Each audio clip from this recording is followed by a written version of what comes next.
The city wore its silence like armor. Its walls were slabs of gray concrete, cold and unmoving, towering above the people who hurried beneath them. Most citizens walked past without glancing up, their minds burdened with deadlines, bills, and routines. To them, the walls were simply walls, ugly, functional, and forgettable. But to Ayanna, they were something else entirely. She had grown up with stories carved not in books, but in memory. Stories passed from her grandmother's trembling lips while the fire crackled at night. Those stories spoke of rivers that once ran clear, of forests that sang with life, of ceremonies where drums echoed like thunder beneath the stars. They also spoke of loss, of land taken, of names forgotten, of voices silenced. Now, at 22, Ayanna carried those voices inside her like a storm waiting to break. And the walls, those dead, silent walls of the city, seemed to beg her for release. She felt them whisper to her as she walked past, cracks shaped like scars, stains shaped like tears. To others, they were blank. To her, they were aching to breathe. One night, under the pale glow of the moon, she could no longer resist. She had saved every penny from her job at a small cafe to buy paints. The brushes she owned were worn, their wooden handles chipped, but they were sacred tools to her, wrapped carefully in cloth like relics of a forgotten temple. With her battered backpack heavy on her shoulders, she walked toward an abandoned underpass where the wall stretched endlessly, ignored by all. She stood before it and inhaled deeply. The air smelled of rust and dust. Her heart pounded, not with fear, but with anticipation. She unzipped her bag, pulled out her paints, and pressed the brush to the wall. The first stroke was red. It bled across the concrete like a heartbeat. Then came gold, curling into spirals that looked like the sun her ancestors had once danced beneath. Blue followed, shaped into rivers that seemed to move with life. Her hand shook at first, but with each motion she grew steadier, as if unseen hands were guiding hers. By dawn, the wall was no longer gray. It was alive. From the darkness emerged the face of a woman, strong, proud, with hair flowing like rivers and eyes that pierced straight into the soul. Around her, feathers and sacred symbols told stories that no history book carried, stories that had survived only in whispers. The mural wasn't just paint, it was a resurrection. As the first morning commuters passed, their steps slowed. Some stopped entirely, staring with parted lips. A young girl tugged at her mother's sleeve and pointed. An old man removed his hat in silent reverence. Others frowned, muttering words like graffiti or mess. But Ayanna didn't care. For the first time, the wall was speaking. In the days that followed, her mural spread like wildfire. Empty alleys transformed into sanctuaries of color. A crumbling brick wall near the market bloomed with the image of a dancer, her dress made of painted flames. A schoolyard fence bore the faces of children, smiling, unafraid, holding hands across painted horizons. Everywhere she painted, people stopped. Some took pictures. Some touched the walls with trembling fingers, as if reaching back through time. Children laughed, their eyes wide with wonder. But there were others too, men in suits who shook their heads, women who whispered complaints, officers who scribbled notes in their pads. The newspapers caught on quickly. Vandal or visionary, one headline asked.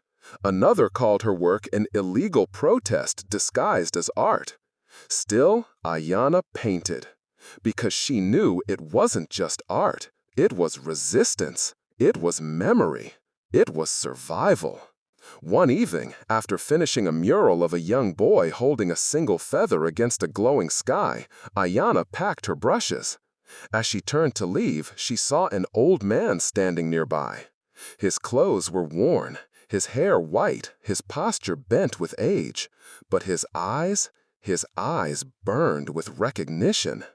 "My granddaughter," he said softly, voice trembling, "you are giving back what they tried to take from us." Her throat tightened. She handed him the brush. With shaking hands, he dipped it into blue and painted a single line across the boy's feather. Tears streamed down his face. In that moment, Ayanna understood something.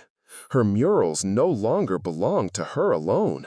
They belonged to everyone who had been silenced, to every ancestor erased, to every child still searching for identity. But with each wall she painted, the city grew louder in its disapproval. Council members called her work defacement. Business owners claimed it scared customers. One official went as far as calling her a troublemaker with an agenda. And yet, the people kept gathering.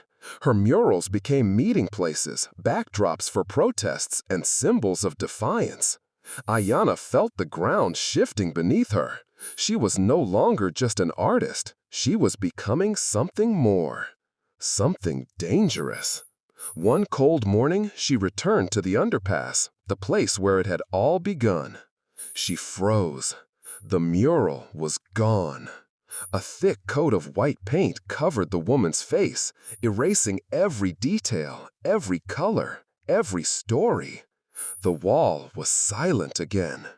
Ayanna's chest ached as though someone had ripped a piece of her soul from her. She touched the wall, her fingers trembling, as if she could feel the heartbeat still pulsing beneath the suffocating paint. Tears blurred her vision, but anger burned hotter. They could cover her art, but they couldn't cover the truth. That night, under the same moonlight that had guided her first strokes, Ayanna returned. This time, she painted faster, bolder, unafraid. The new mural was bigger, brighter, unstoppable. And she wasn't alone. Children, teenagers, even strangers she had never met before joined her. They held brushes, spray cans, chalk, whatever they could find. Together, they painted faces, stories, and colors across the whitewash, layer upon layer, until the wall exploded with life again. The city had tried to silence her. Instead, they had awakened a movement. One evening, after finishing a mural of a young boy holding a single feather against a glowing sky, Ayanna packed her brushes. As she turned to leave, she saw an old man standing nearby. His clothes were worn, his hair white, his posture bent with age. But his eyes burned with recognition.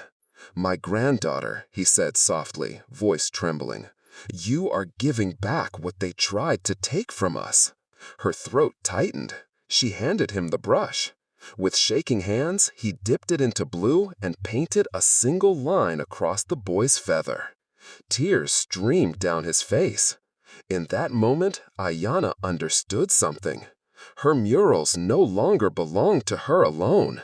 They belonged to everyone who had been silenced, to every ancestor erased, to every child still searching for identity. But with each wall she painted, the city grew louder in its disapproval. Council members called her work defacement. Business owners claimed it scared customers. One official went as far as calling her a troublemaker with an agenda. And yet, the people kept gathering. Her murals became meeting places, backdrops for protests, and symbols of defiance. Ayanna felt the ground shifting beneath her. She was no longer just an artist. She was becoming something more. Something dangerous. One cold morning, she returned to the underpass, the place where it had all begun. She froze. The mural was gone. A thick coat of white paint covered the woman's face, erasing every detail, every color, every story. The wall was silent again. Ayanna's chest ached as though someone had ripped a piece of her soul from her. She touched the wall, her fingers trembling, as if she could feel the heartbeat still pulsing beneath the suffocating paint. Tears blurred her vision, but anger burned hotter. They could cover her art, but they couldn't cover the truth. That night, under the same moonlight that had guided her first strokes, Ayanna returned. This time, she painted faster, bolder, unafraid. The new mural was bigger, brighter, unstoppable. And she wasn't alone. Children, teenagers, even strangers she had never met before joined her. They held brushes, spray cans, chalk, whatever they could find. Together, they painted faces, stories, and colors across the whitewash, layer upon layer, until the wall exploded with life again. The city had tried to silence her. Instead, they had awakened a movement. The city had woken up. What began as one young woman's defiance had turned into a chorus of colors. Each night, more hands joined Ayanna. Students brought their paints, tired workers brought chalk. Children dipped their fingers into cans of color and left tiny handprints across the walls. The gray silence of the city was breaking, and for the first time in decades, the walls were alive with voices. But the city officials didn't see beauty. They saw rebellion. It started quietly. Notices appeared on lampposts. Unauthorized murals will be removed. Property will be cleaned. Police cars slowed down near the painted walls, officers scribbling notes while glaring at the artists. Business owners filed complaints, demanding the murals be erased to maintain order. Then came the morning of the Great Erasure. Ayanna arrived at the marketplace, where she had painted her proudest work yet. A vast mural of a woman holding a child, surrounded by waves and mountains, her gaze unyielding, her hair flowing like fire. It had taken her weeks to complete, each night layering new shades, each stroke carrying the voices of her ancestors.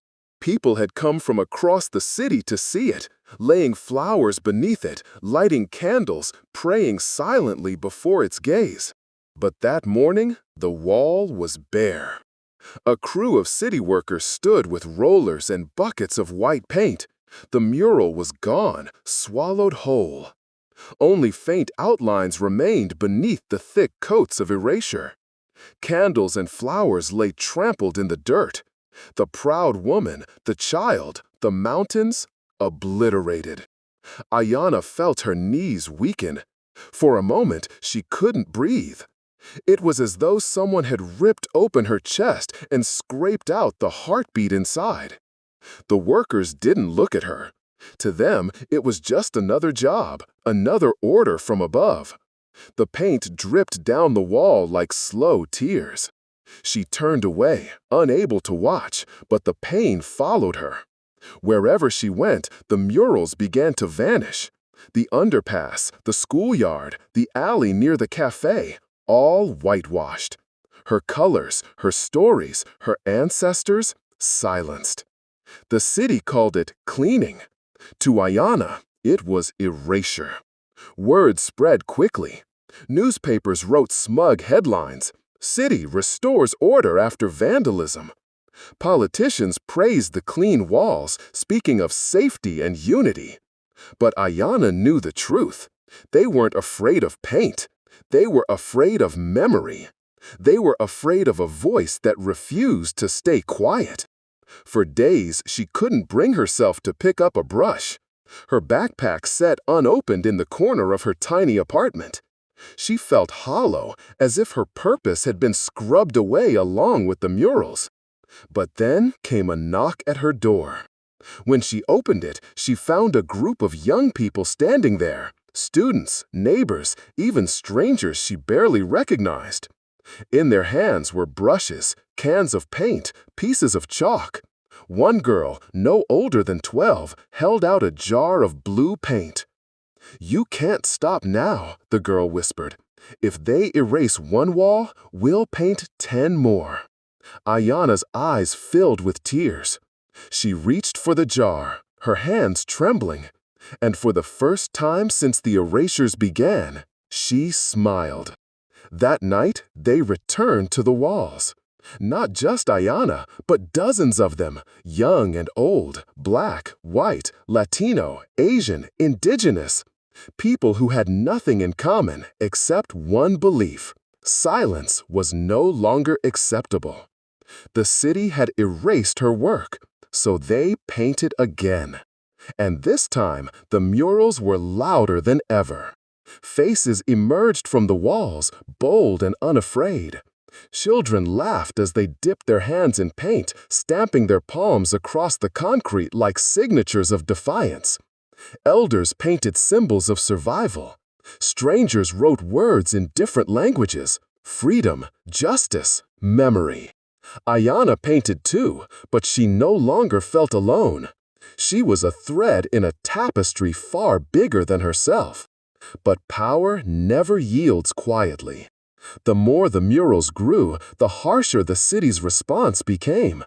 Police patrolled the streets at night, chasing artists away. New laws were announced, anti-graffiti initiatives, they called them, punishing anyone caught with paint near public property. Cameras were installed at the most popular mural sites. Still, the people came. One night, as Ayana painted a great eagle soaring across the side of a library, floodlights suddenly blazed. Sirens wailed, police shouted. The crowd scattered in panic. Ayana froze, brush in hand, her heart racing. She turned to run, but slipped on spilled paint, crashing to the ground. A heavy hand seized her arm, pulling her up. "Cut you," an officer growled. His grip was iron, his face hard. Around them, others were being shoved, shouted at, dragged away. Ayana was thrown into the back of a van, her paint spilling across the street like spilled blood. The door slammed shut. The holding cell was cold and metallic, its walls bare and suffocating. She sat on the hard bench, staring at her stained hands, red, blue, gold still clinging to her skin. She felt anger burning in her chest, but also fear. Would they find her, lock her away, silence her forever? Hours passed before a guard finally opened the door. "You've been released," he muttered. Confused, she stepped out into the night air. Waiting for her outside was a crowd. Dozens of people, students, neighbors, strangers, holding signs painted with her images. They chanted her name, their voices echoing into the dark. Her knees nearly buckled from the weight of it. She hadn't realized how many had been watching, how many had found hope in her defiance. In that moment, she knew something deeper than ever before. Her art was no longer hers alone. It was a battle cry, and the city could erase walls, but it could not erase voices. But even as hope surged, a darker shadow loomed. The officials weren't finished. They planned something bigger, something final, a crackdown that would test not just Ayana's courage, but the strength of the entire movement she had unknowingly begun. And when it came, the city would no longer be fighting murals. It would be fighting the very spirit of resistance. The city thought it could suffocate the voices with silence. It thought it could bury centuries of memory beneath white paint and new laws. But voices don't die easily, and colors, once awakened, never fade. For Ayana, the arrest changed everything. She had gone into that cell as a lone artist with a backpack of brushes. She walked out to find herself at the center of a movement she never planned to lead. Newspapers splashed her name across their front pages. The girl with the paintbrush, some called her. Others labeled her a disturber of the peace. But the people, the ones who gathered under the stars to paint alongside her, called her something else: their voice. The crackdown grew harsher. Police cars roamed the neighborhoods where murals bloomed. City workers carried buckets of white paint like soldiers armed for war. And yet, every wall they erased gave birth to 10 more. It was no longer just Ayana's hands painting. Whole communities rose. Mothers painted while their children held candles. Teachers painted while their students stood watch for patrols.